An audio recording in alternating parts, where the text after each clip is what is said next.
Ana itu pernah melamar seseorang. Kemudian sama ibu ana nggak boleh. Syafiq belajar dulu. Karena ana waktu itu baru lulus SMA. Bener jemaah. Ana lulus SMA, ngelamar itu anak, Masya Allah. Ibu ana marah-marah karena sudah tersebar, Syafiq melamar. Melamar sendiri, ana nggak ngomong sama abah, wala ibu. Bismillahirrahmanirrahim.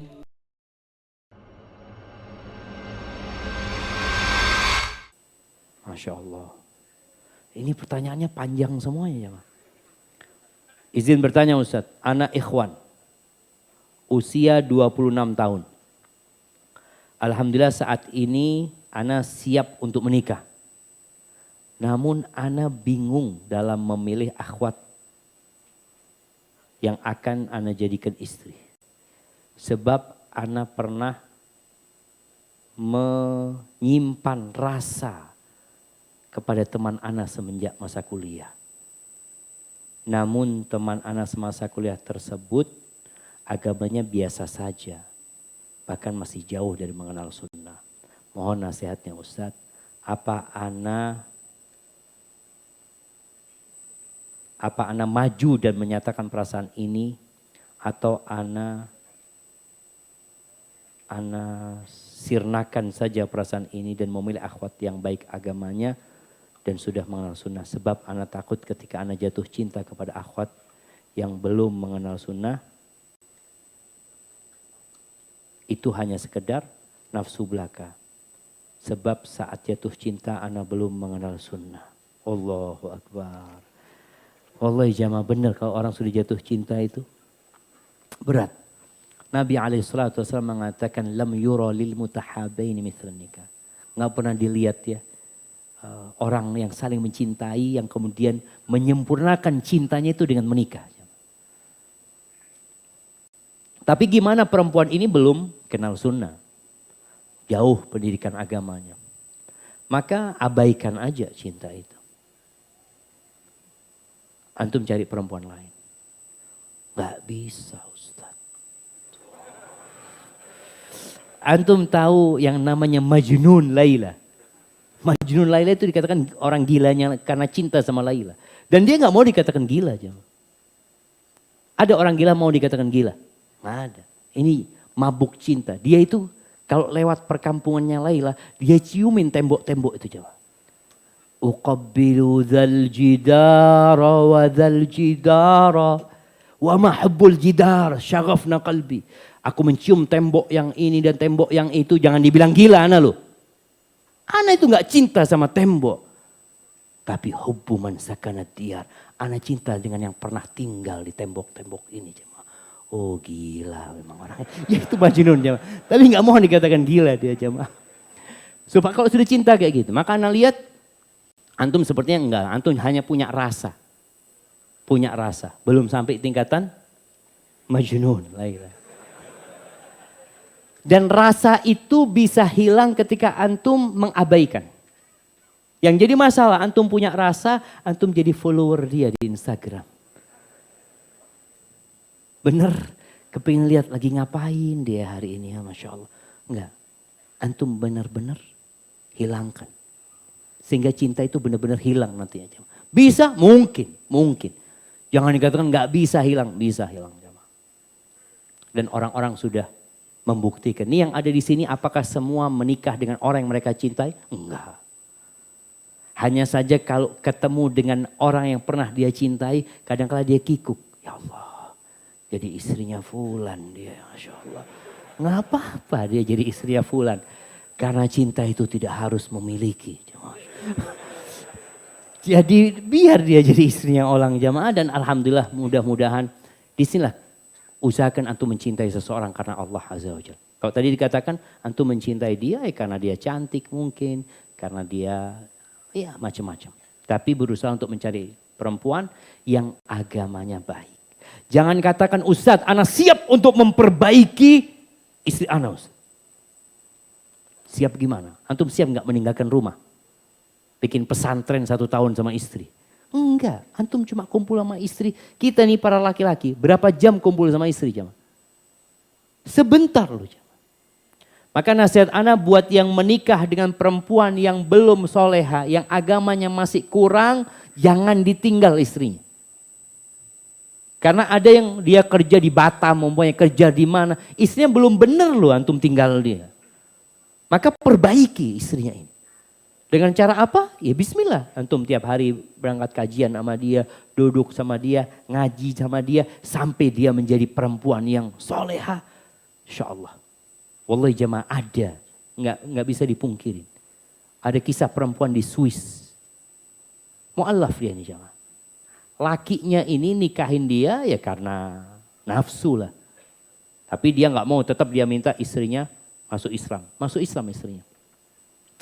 Masuk Islam dan istrinya belajar Islam. Belajar, ngaji. Sampai beberapa tahun dia gugat suaminya cerai. Enggak. Kenapa? Aku nggak mau dapat suami yang sholatnya bolong-bolong, kata dia. Padahal awalnya dia nggak sholat. Maka bisa, mungkin itu terjadi, cuma butuh perjuangan. Butuh perjuangan.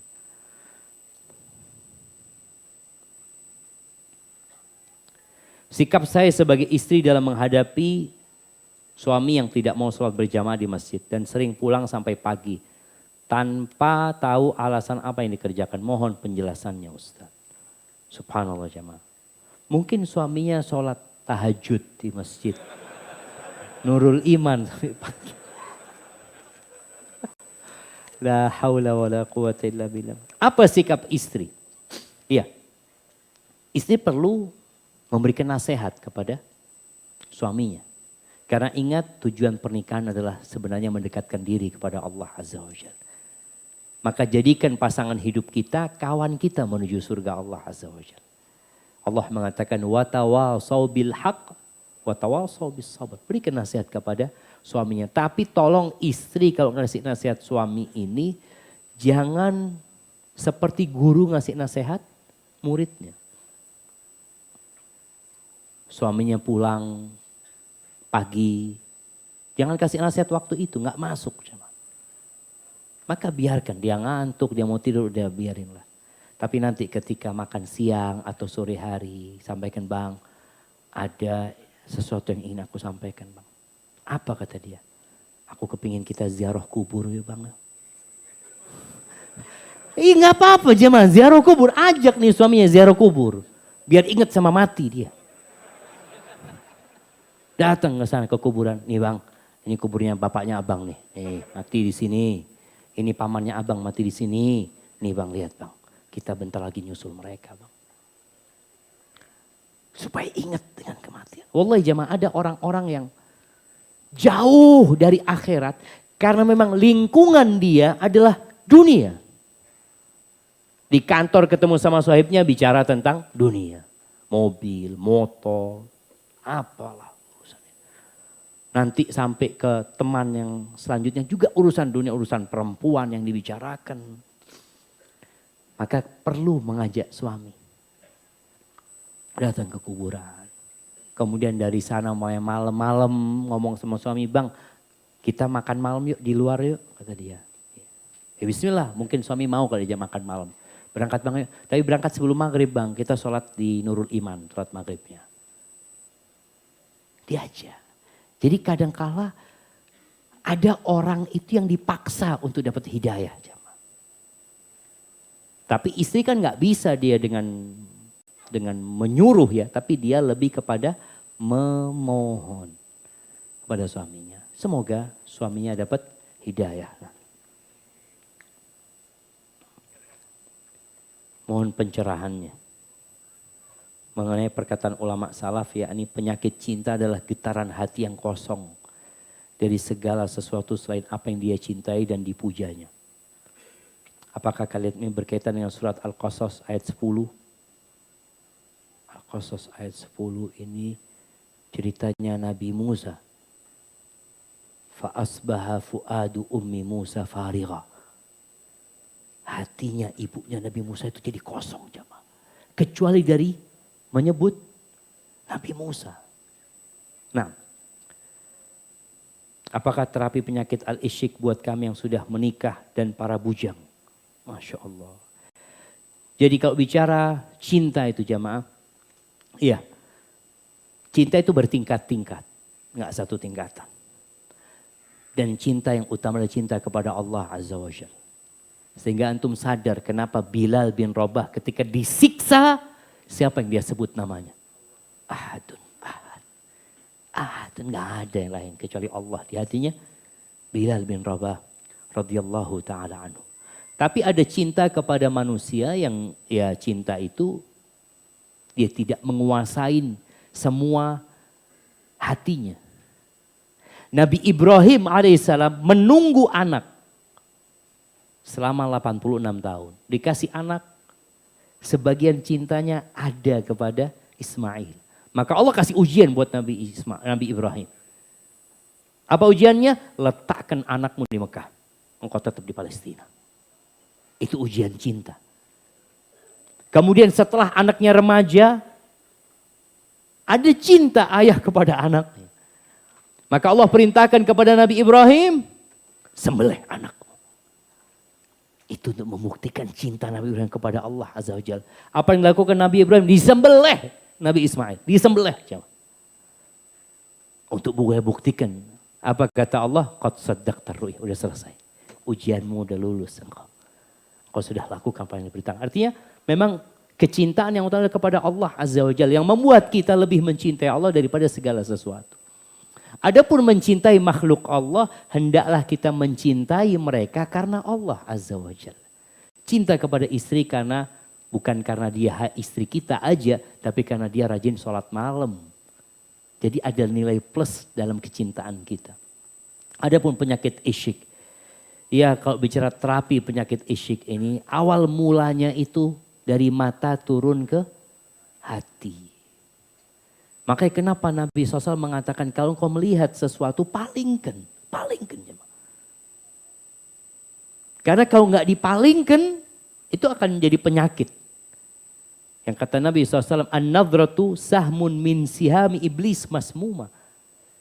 Pandangan mata itu adalah anak panah iblis yang beracun.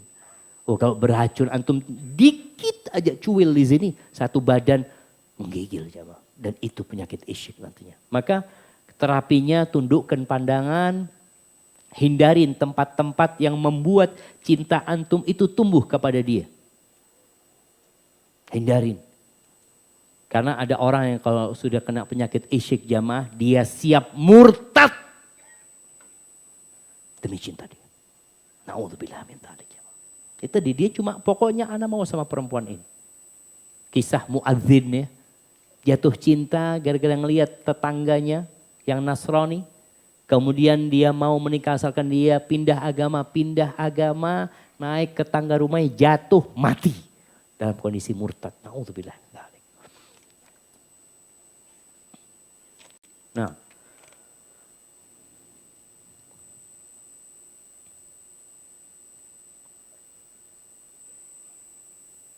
Masya Allah, sama nih jamaah. Bagaimana caranya menghilangkan rasa suka, cinta yang sudah terlanjur timbul dari dua insan akan tetapi mereka tidak siap untuk menikah. Ya berjauhan. Kalau nggak siap menikah udah berjauhan. Anak ingat jemaah. Anak itu pernah melamar seseorang.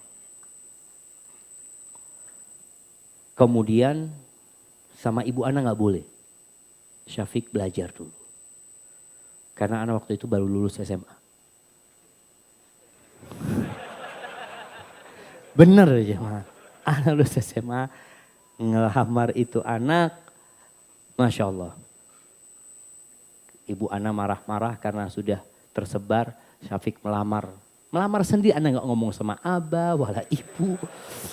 Mau jadi jagoan, sok jadi jagoan gitu jemaah. Pulang ke rumah, Masya Allah ibu anak itu.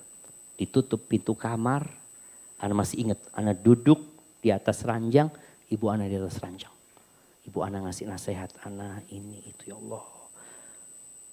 Akhirnya ya sudah, di sini cinta. Jangan sampai cinta antum kepada perempuan mengalahkan cinta antum kepada ibu antum. Kepada orang tua antum. Kenapa? Ridallah fi ridal walid. Keridhaan Allah bergantung sama keridhaan orang tua antum. Akhirnya anak datang membatalkan lamaran itu. Anak ketemu sama, tapi sebelum ketemu sama orang tua ini akhwat Allah, keringetan, anak bingung gimana ngomongnya. Akhirnya Allah kasih kekuatan, anak datang ke rumahnya. Anak sampaikan, anak minta maaf. Karena anak sama ibu anak disuruh sekolah lagi, belajar lagi, nggak tahu lah. Tapi anak sampaikan kepada dia, kepada bapaknya. Pintu pertama yang anak akan ketuk ketika anak mau nikah, pintu rumah ini. Akhirnya jemaah, apa kata bapak ini perempuan, Dewatan Syafiq, tolong jangan pernah menampakkan dirinya lagi. Iya, karena kasihan sama anak perempuannya itu, kelihatan lagi. Anak disuruh menghilang. Dan anak berusaha menghilang. Menghilang 2 tahun di Medina, anak pulang ke Indonesia. Abah anak ngomong, Syafiq mau nikah. Bismillah, kata dia. Masih mau sama yang di sana. Anak ngomong, abah anak tahu ceritanya. Masih, bah, kata dia. Oke, abah ibu anak hari itu berangkat. Hari itu berangkat untuk melamar ini perempuan. Tapi nggak melamar ke rumahnya, ke rumah bibinya. Karena adabnya kan nggak langsung ke sana. Ke rumah bibinya, apa kata bibinya mengatakan, ya Allah, lamaran baru masuk pekan lalu, kata dia. Udah jawab, benar. Ya udah kan kita nggak boleh melamar di atas lamaran orang lain. Ya udah, anak sudah menepati janji anak. Rumah pertama yang anak ketuk, apabila anak mau menikah, rumah itu. Tadi ketika memang nggak bisa menikah waktunya, ya udah menjauh. Jauhkan diri, jangan melihat, nggak ada waktu itu nggak ada handphone, nggak usah hubungan, selesai sudah. Insya Allah lama kelamaan cinta itu ya sirna, redup lah. Kalaupun nggak hilang masih ada rasa, lama kelamaan juga akan hilang. Seperti itu. Dan alhamdulillah itu perempuan menikah dengan orang yang lebih baik dari anak. Dan anak menikah dengan perempuan yang lebih baik dari dia. Alhamdulillah. Artinya sama-sama dapat yang lebih baik ya, Ma.